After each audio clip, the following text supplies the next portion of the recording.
Hello and welcome to Kicking Dust. So, this time round we have a rather interesting match here, but basically we're going to show you some running, gunning, shooting, killing, and this was a good one. I've noticed a lot of the maps now, they have two different, I guess, types. You have 3 capture point and 5 capture points, so that's pretty cool. So I think sometimes you can have quite a big match, sometimes you can have quite a small match, and I think that's really quite cool.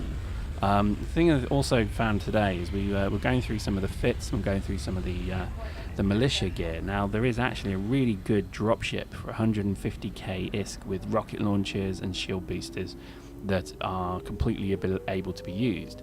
The only thing you probably need to do is stick an afterburner on it and you've got yourself a pretty decent dropship for about maybe 210k ISK. So it's called the Viper and I think it's well worth a look. So you know, it'll be good to see more dropships being used. Missiles are pretty terrible now, so you know, after having used them for a while, you know, they're pretty terrible. But you still get kills, you know, as we've shown earlier, you can still get kills. So you know, you just need to be a bit luckier, let's say.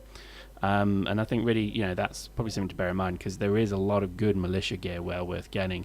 The amount of this you get now in each particular round as well is going to be, you know, a pretty sizable amount. So if you get maybe, you know, 150 to maybe 250 to even 300k ISK, it's incredibly you know, good, you know, practice to just put that aside into a tank, into a vehicle, a dropship, and so on. So you know, don't be afraid to give it a go. Dropships are actually pretty easy to fly, although then probably the next video will show you that's maybe not entirely the case. I think the dropships are easy to fly. Flying one with an afterburner is difficult, and you'll see what I mean. So, in this particular one, I'm a big fan of this map. We've played a few times on this today, and I think it's a really challenging map because you have the confines of this kind of environment where, you know, you've got a pretty difficult kind of shotgun, close corridor favoured environment, but then you have the outdoors, you have the open space, and so on. So, and you've also got a huge amount of opportunity to snipe in this map. So yeah, it's pretty tough. Just such a big fan of the shotgun. Obviously, the last video I showed obviously was using the minigun. I decided not to use the minigun too much in this video. I'm going to basically try and stick with the shotgun. Only reason being is that, to me, this is a prime example. This is a map that was built for the shotgun, to be perfectly honest. It's, you know, incredibly powerful, and if you get, and I think it's one of those things, again, you know, we're playing against players who bought Orium shotguns and Orium weaponry, and the difference is phenomenal. I mean, I know, and I'm not talking about your kind of tier 1 or tier 2, I'm talking about the top of the range, top of the, you know, skill tree mods, because they're just ridiculously powerful. We met a character today who basically was just running and jumping around like they're in, or like they're on they're on elastic and they're on bungee cord or something, and they were just a phenomenally good shot with a shotgun, and they were pretty much unstoppable. I think they got 56 kills for 4 deaths. So yeah, absolute props. They were fun to fight against because they're a real challenge, although I think I lost every single time. But again, that's part of the game. Mustn't get upset, mustn't get mad. A few people see a rage quitting already. In the video probably before this, you saw a lot of minigun footage where I'm killing 2 or 3 people in a row. I think people started to get a bit, you know, well, people started to kind of rage quit about that, and you know, it's just part of the game. You know, you have to accept you're going to die, and you're going to die lots in this game. So I think don't be a baby about it. don't you know, don't get upset if you keep dying, and I think it's just part of the game, and you know, that's the way it is. Anyway, so this particular map is an interesting one because the reality of this map is you need to keep A, B, and C controlled. Now, played a few maps and a few of the videos previous to this. You've probably seen the 3-point capture ones are absolutely critical where there's a central complex, because and I've got to admit, they're probably the best matches you could possibly ask for because they have a real frantic nature about them where you want to try and lock your opponent out. So in this case, obviously capturing A, B, and C is fine. That's what you've got to do. But then there's a clone reanimation unit as well that you have to capture. And if there's an Achilles heel on this particular map, it's keeping that the CRU captured because it's right near their entry point to the base. So you'll see it in just a moment. But over by C is basically where this CRU is, and it's frustrating as hell because it becomes point C is pretty much where all the action happens. As long as you keep your eye on A and B, you're going to be alright. But point C is most definitely where you need to kind of keep focused, because there's a CRU just further down that if you don't capture feel sorry for that guy, but anyway, if you don't capture the CRU, they're just going to keep streaming in, and it's actually really cool. I mean, again, this is probably something I don't think PlanetSide maybe did very well at all, is you do have the ability to actually lock your opponents out. Now, so far I've not seen anyone other than maybe a couple of people using the uplink pads. And I think that's kind of maybe the way to get around that, because if you spawn in an uplink pad, you can pretty much guarantee you're going to get, you're not going to have that problem. So I'm going to definitely start. Oh man, that was pretty frantic. I'm going to start using the. Oh my god. Stand there while I reload. Thank you very much. Are you ready? There we go. So that's the beauty of the shotgun. And that's, to be honest, that's the difference where the minigun I think fails, because the minigun. Oh god, is another one. The minigun is a liability if you've got to reload, and I have to reload all the bloody time. So there you go. How many kills was that? That's pretty awesome. So this is a shotgun, definitely is best. What was I saying? Yeah, so I think really the kind of key thing is to keep your opponents locked out, and I think this is a really exciting game to do that, and I'm really loving it. And I'm probably not going to survive. Oh, there we go. That was pretty crazy. So again, I don't know how I survived on 0 armor, but who knows. And I think, certainly when you look at your fits, don't forget things like nano forges, don't forget maybe even the medic pen, or whatever they call that, the reviving nanites, whatever they call, because you do get a lot of war points for actually reviving players as well, and a revive can really swing a map, to be honest, because if you do sort of 4v4 to try and capture a point, and they have a medic and you don't, they're going to win. Pretty simple. They will always win, because they will have 5, 6, 7, 8 different tries, whereas you have 4 and that's it. So certainly consider maybe buying that. I know we've spoken about like the Orium or Arium, I don't know, call it what you like, the gold stuff. If you want to use that to buy stuff, then that's your call. But I think there's a few probably suits that are maybe worth buying. So I think if you're feeling flush and you bought the mercenary pack or similar, maybe have a look at buying the particular suits that you use a lot of. So for example, I bought the Eon suit, which is a heavy it's the heavy ARSE suit, and that's only because I go through a huge amount of ARSE suits. So every I guess the problem is that they're only really worth 700 ISK anyway, so it's still a bit of a problem to justify it, but I don't know, it's maybe not worth it, but I think for certain things it is. So for example, I actually bought the uplink BPO, if you like, the Orion BPO, because that's one I'm going to use a lot of. I'll probably also buy maybe the Nano Forge as well, because I'd like every fit I have to have some form of utility with them. So the ability to drop a spawn pad is actually really, in fact, to be honest, the game's won or lost on the ability to spawn in the right area. And I think I'm only just kind of realizing that as I do this this kind of review, that actually spawn pads are bloody important. So it's a good point I bought that. And I think also the medical pen, or the nanite injector, I think that's probably a key one as well, because again, the ability just to keep your troops up is probably pretty key. So have a consideration of maybe buying some of those modules as well for all your fits. The standard fits I don't think come with anything, so it's probably worth just looking at buying a couple of modules for them, because as I say, particularly with ammo, if you run out of ammo, you're going to have a bad time, as they say. And I think, to be honest, the ability just to get war points from giving somebody ammo is actually pretty decent as well. So, it's all about, the more war points you get, the more you progress, blah, blah, blah. And I think it's, oh man, I ran out of ammo. I just got shot with a railgun, didn't I? Oh no, grenade, fair enough.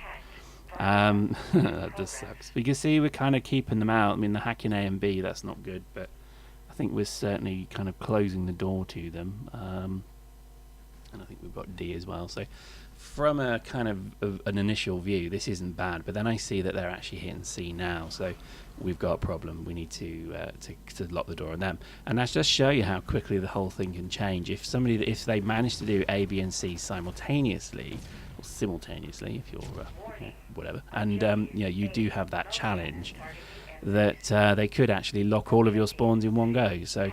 We're not seeing that level of coordination yet, but I tell you what, it's coming. Oh my god, he's got a shotgun. Oh, I'm lucky he didn't see me, because he probably would have blown me away.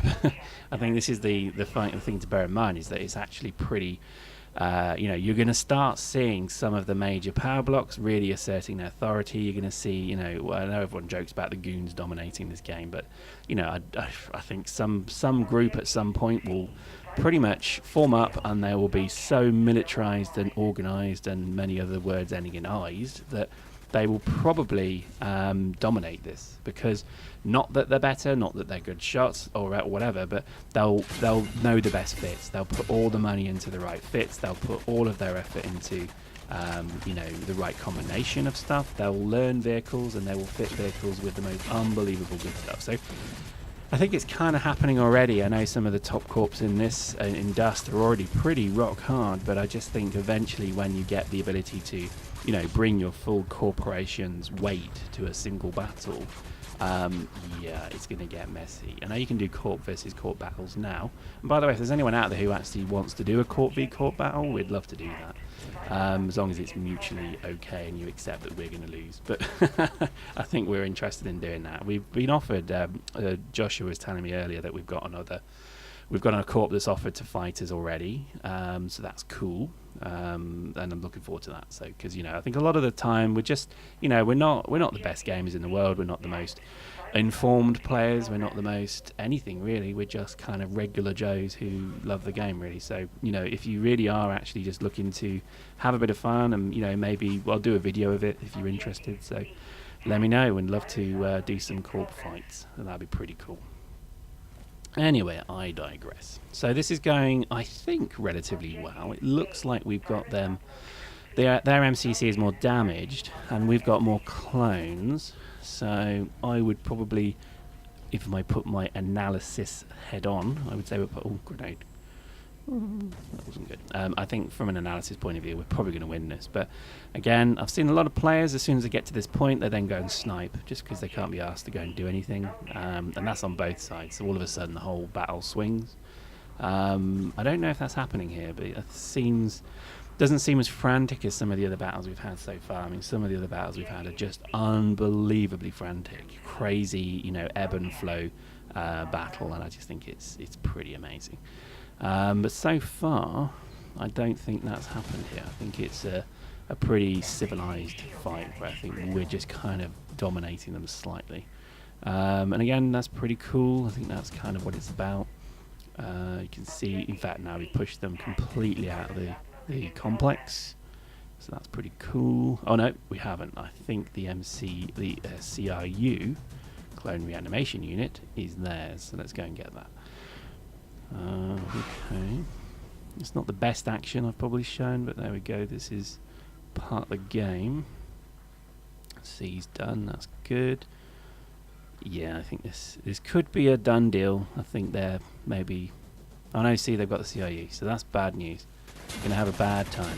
Okay, right. Ooh, okay, got it. Thank God for that grenade.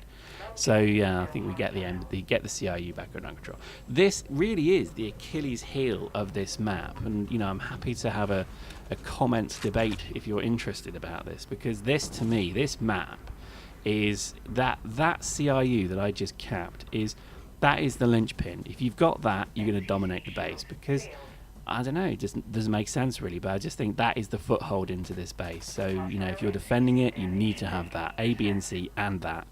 Otherwise, you're just and force them to spawn over there, or you're going to have this problem where they're just going to spawn right in the middle of the base, hit C, hit B really easily, and then you've got a problem. So, I think people kind of don't maybe. Oh my God, did I get hit by a forge gun? Anyway, I think people kind of assume that the CIUs, they're not that important. And I just think, if anything, they are the most important part of the map, because A, B, and C are obviously control points, and you will see them being hacked, you will see them being moved upon, whereas with the CRUs you won't see anything until all of a sudden it's yours, it's theirs, sorry.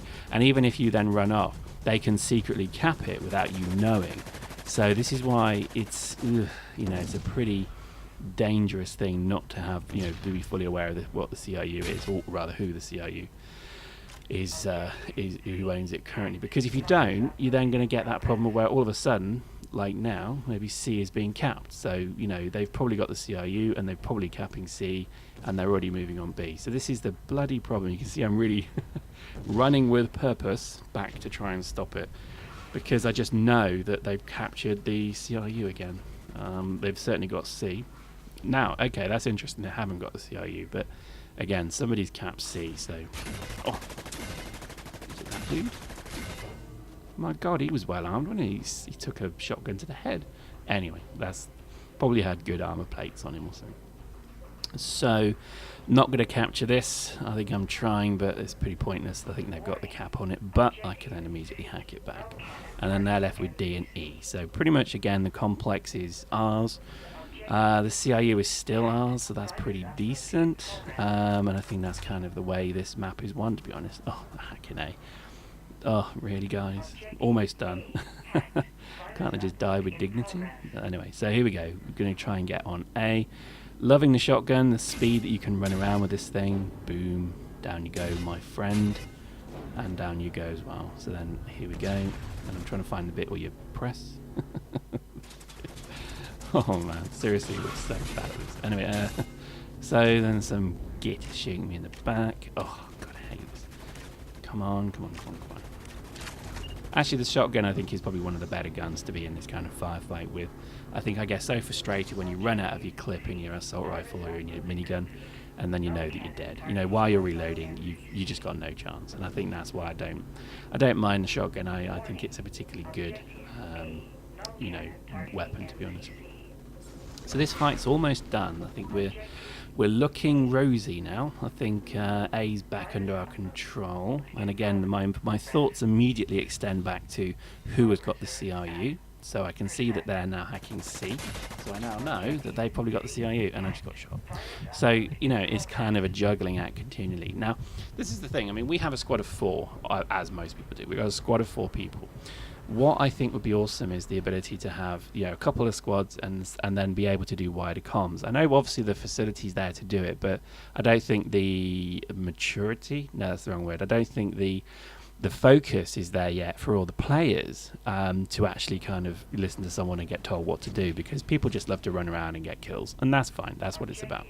But I think as the court battles maybe kick off, let's hope. And I haven't done one yet, so you know I'm looking forward to finding out more. But I think that hopefully that can be right. We could get 8 people with 2 squads, and they can all be coordinated with comms, and then we can set orders and blah blah blah blah. And you see, they've got the bloody CRU again. It becomes a bit of a thing with me. The people I've been playing with, I think, are probably getting sick of me saying, "Get the bloody CRU," because it just seems to me always, if you've got this, you've got that you're stopping people getting to the base. Oh man, he got a mass driver. Jesus, he's tanked. Fucking hell. Not tanked enough. Oh, damn it. Got shot. Oh well, that's part of life. So this map's almost done. Basically, MCC's almost dead, and we've got plenty of clones left. So I'm just kind of sat here seeing if someone does triage me. You never know. There we go. Thank God. So that guy gets, you know, infinite love. Because let's face it, we should all be triaging if we can. And again, if you've got suits that you have a spare utility slot on, just go and buy like 10 modules of whatever, the nano forge, the drop link, whatever it is. Woohoo! And I think really it's just a case of getting them out there and using them, because you know you can do some real benefit. Man, that thing hit hard. You can bring your team some real benefit by giving them ammo, giving them a spawn location, or giving them a revive. So just mix and match your fits, but try and include something like that. Don't think I'm going to stop the cap on B. I think pretty much it's done anyway, so let's just see what happens. Pretty much I think their MCC is down. Might stop it. Oh yeah, there we go. No 100 points for that dude. 29 clones, so pretty good match. And again, I'll say, having an absolute blast playing this. I know I keep saying it, but I think, you know, it is worth it at your time. You know, if you're an Eve player and you're just looking at this saying, "Ooh, bloody this, bloody that," give it a go. I was having a chat with one of the guys today, and it's just, you know, it's a good point. You know, I think everyone's a bit cynical by their nature, but I think this is a great game. And I think when you kind of get rid of it just being like Counter-Strike, and you give each battle a purpose, a meaning, it's just going to be awesome. Seriously, give it a go, and I don't think you'll be disappointed. So there we go, 19 and 7. Not bad. I think that's looking pretty good. Some guy got 33 and 3. Yeah, pretty good scores. So hope you enjoyed that. See you next